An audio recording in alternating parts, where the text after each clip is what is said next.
Here we are with the Agritubel guys working on the bikes after the stage here at the Tour de France.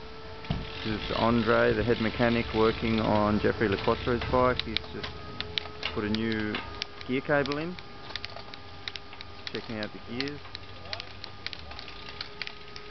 So we've got two mechanics here working on the bikes. Jimmy Casper's bike is up next.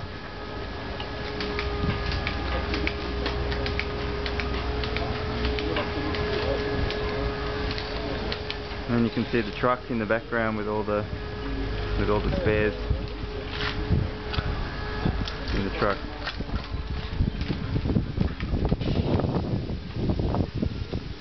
So if we walk up into the truck, you can see the spare bikes hanging.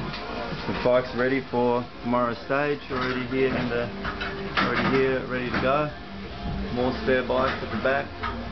On the other side, we've got wheels, all the Reynolds wheels, ready to go for different stages. Disc wheels here also. Spare tyres at the back, more spare tyres here.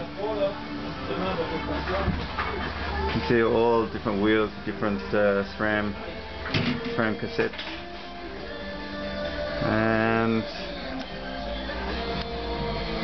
more chain rings, new SRAM control rings, and that's basically it. The tour from the Agritubel truck.